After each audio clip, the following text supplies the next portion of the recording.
Hola, ¿cómo están? Mi nombre es Brian Alexander Chicaiza Silva, estudiante de la carrera de Derecho de la Universidad Regional Autónoma de los Andes, UNIANDES.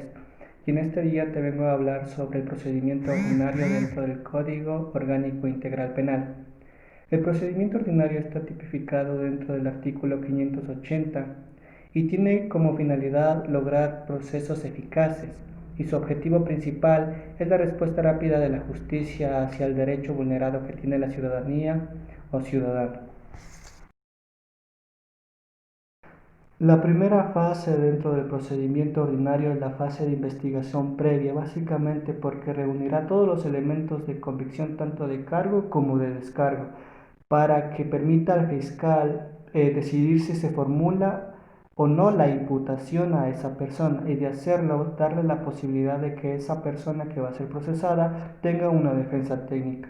Esta fase de investigación previa normalmente tiene cooperación con la personería del sistema especializado integral de investigación, que es medicina legal, ciencias forenses o personal en materia de tránsito, con el fin de determinar la conducta delictuosa de aquella persona. Asimismo, tendrá la oportunidad de identificar el autor o participante, así como también a la víctima, la existencia del daño causado y a su vez desestimar todos esos actos de no existir. Para que el fiscal inicie una investigación debe existir una noticia de la infracción penal cometida, que puede ser notificada al fiscal mediante denuncia, informe de supervisión o providencias judiciales. La denuncia lo puede hacer cualquier tipo de persona, siempre y cuando exista una infracción penal que se dé notificada al fiscal, a la Policía Nacional, al personal o sistema encargado o autorizado, o a la personería en materia de tránsito, mismas que luego serán notificadas al fiscal. Los informes de supervisión son los que se efectúan los órganos de control y son luego remitidos a la fiscalía. Y las providencias judiciales no son más que los actos y sentencias emitidos por las o los jueces o tribunales.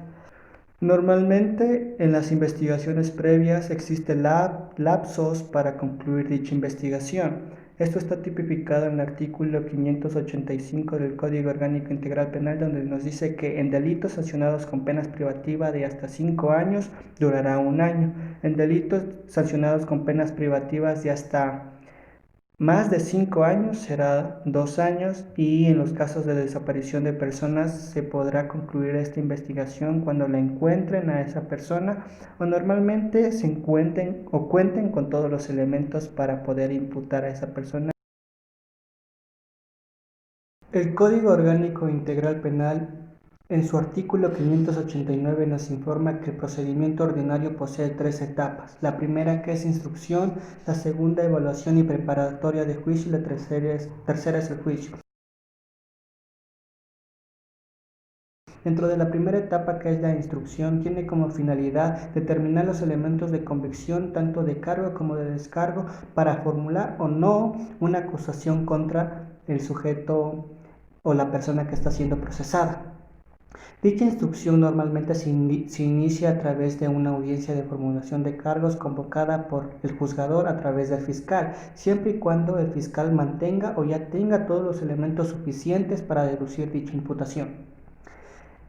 Esta audiencia de formulación de cargos es para que el fiscal diga cuánto tiempo tendrá la duración de esa instrucción, que básicamente no podrá exceder más de los 90 días. La instrucción fiscal también posee diferentes reglas que están tipificadas en el artículo 594 del COI, donde nos menciona que una vez el fiscal mantenga ya todos los elementos para deducir dicha imputación, solicitará al juez que se señale día y hora para la audiencia de formulación de cargos.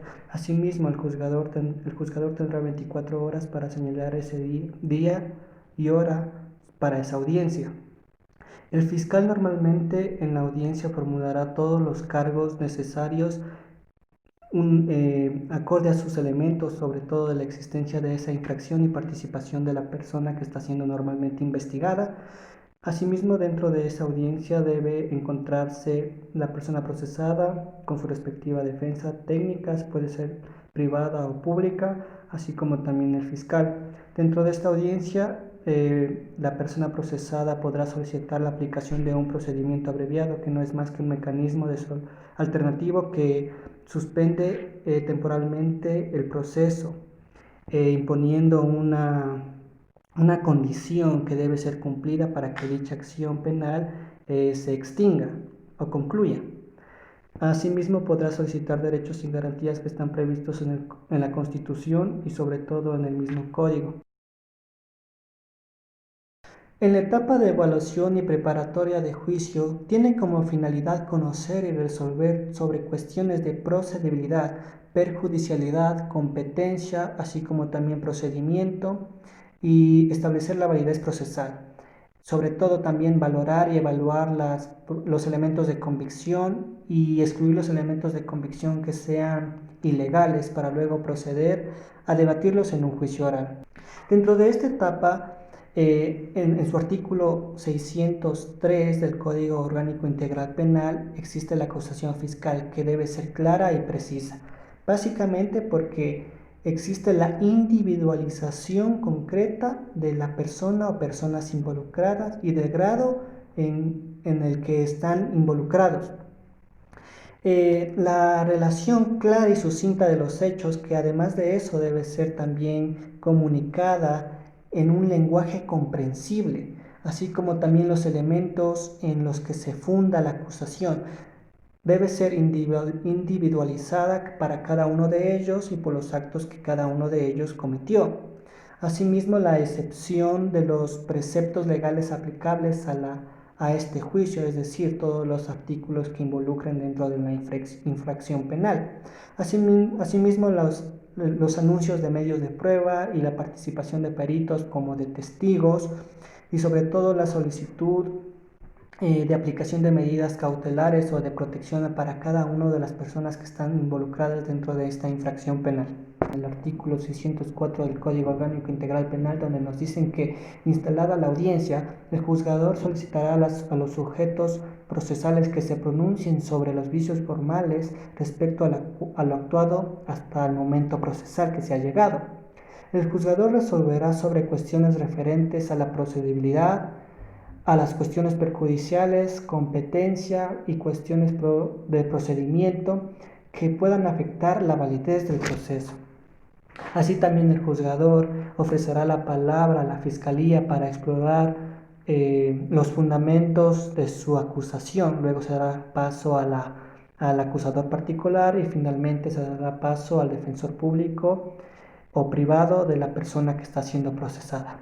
Concluida una vez la intervención de ellos, de no existir vicio alguno, continuará con la audiencia, en la que se divide en tres partes fundamentales, que son anunciar la totalidad de las pruebas que son presentadas ya con anterioridad en el juicio, en la audiencia de juicio, así como también que el juez no podrá decretar la práctica de pruebas de oficio, y sobre todo solicitar la exclusión, rechazo o inadmisibilidad de la prueba, básicamente porque fue obtenida o practicada con violación a los requisitos formales que nos establece el código. Y finalmente serán concluidas todas las intervenciones de los sujetos procesales, porque el juzgador comunicará motivadamente de manera verbal la respectiva resolución, que se considerará notificada en el mismo acto o en ese mismo día. Luego de eso, el secretario elaborará bajo su responsabilidad y su firma el extracto de la audiencia, donde está todo lo yo antes mencionado. La última etapa del procedimiento ordinario es la audiencia de juicio, misma que comienza con la instalación de la audiencia, donde necesariamente debe tener la acusación por parte del fiscal, básicamente porque es la etapa principal del proceso. Asimismo, esta está especializada y se regirá bajo los principios de oralidad, publicidad, imparcialidad y contradicción en la actuación probatoria. Asimismo, debo manifestar que en su desarrollo se observarán varios principios de continuidad del juzgamiento, mismos que están establecidos en el Código Orgánico Integral Penal y en la Constitución de la República del Ecuador. El juzgador notificará a los testigos o peritos para su comparecencia a la audiencia. De igual forma, oficiará las certificaciones solicitadas, en la que por parte del solicitante para obtener la presencia de testigos y peritos, así como también la información que está inmersa en el documento y que debe ser explicada dentro de esa audiencia. La audiencia se declarará instalada la audiencia de juicio en el día y hora señalados, con la presencia del fiscal, defensor público o privado de la persona procesada. En caso de no comparecer alguno de ellos, se entenderá por abandono. Asimismo, se podrá intervenir algún perito o testigo. También aquí mantiene los alegatos de apertura, básicamente porque el día y hora señalados se instalará la audiencia de forma oral, una vez verificada la comparecencia de todas las partes procesales. Dará paso y dará palabra que presenten tanto una como la otra sus alegatos de apertura, antes de proceder ya a la práctica de pruebas o a la presentación de las mismas. La segunda parte de la etapa del juicio es la práctica de pruebas, que está tipificado en el artículo 615 del Código Orgánico Integral Penal, donde nos dice que después de los alegatos de apertura normalmente se ordenará la práctica de pruebas solicitada por los sujetos procesales. Durante la audiencia, las personas que actúan como peritos o testigos deberán presentar juramento de decir la verdad y ser interrogados personalmente. Asimismo, las versiones e informes de los sistemas especializados integral de investigación, como por ejemplo medicina legal, ciencias forenses o la persona competente en materia de tránsito, sus declaraciones serán utilizadas de interrogatorio y contrainterrogatorio con el fin de recordar sus actuaciones. Todos los peritos deberán exponer el contenido y las conclusiones de su informe y a continuación de eso se realizará los debidos interrogatorios. El tribunal podrá formular preguntas al testigo o al perito con el fin de aclarar sus testimonios.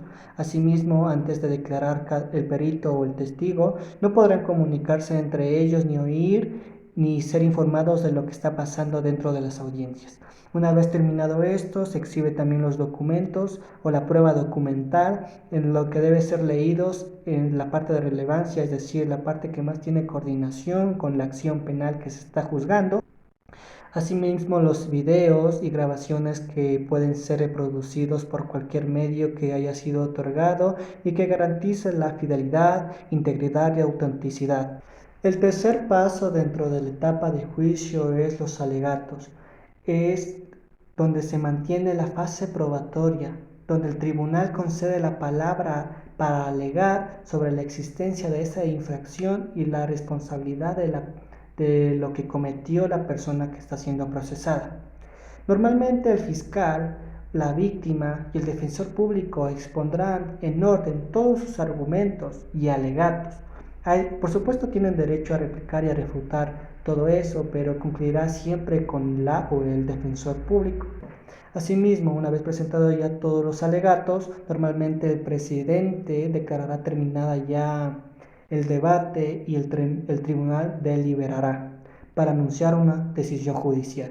Una vez ya indicado el tiempo de pena que dispone el Tribunal de Justicia, prosigue el cuarto paso de la etapa de juicio, que es la sentencia, donde nos dice que luego de haber pronunciado toda la decisión de forma oral, se reduce de manera escrita esa sentencia, donde incluirá toda motivación que tenga coordinación o concordancia con el código, así como también con la responsabilidad penal que cometió dicha persona, o ya en este caso sería el sentenciado. Asimismo, la reparación integral de la víctima y será notificado en un término de 10 días siguientes a lo que se dio la sentencia.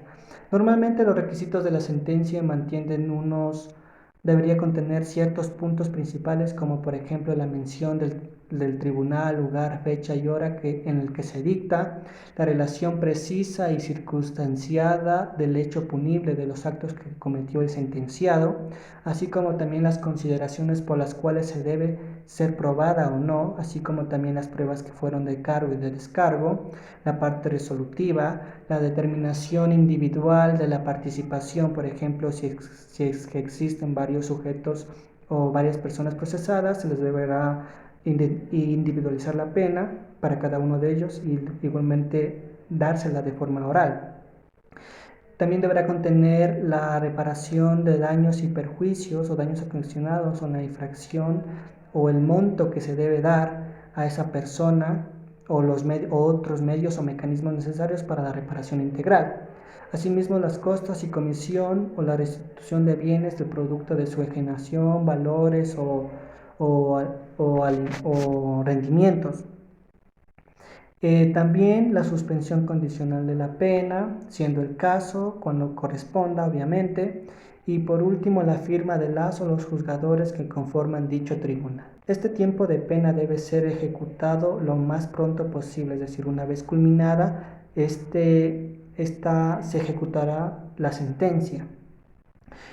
También nos menciona el Código Orgánico Integral Penal que ninguna mujer embarazada podrá ser privada de la libertad, ni será notificada con la sentencia, sino 90 días después del parto.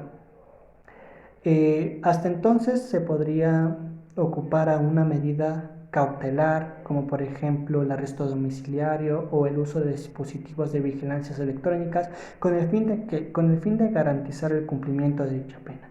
Es cuanto lo que puedo decir sobre el procedimiento ordinario que está establecido en el Código Orgánico Integral Penal y mantiene concordancia, por supuesto, con la Constitución de la República del Ecuador. Espero les haya sido de su agrado y muchas gracias.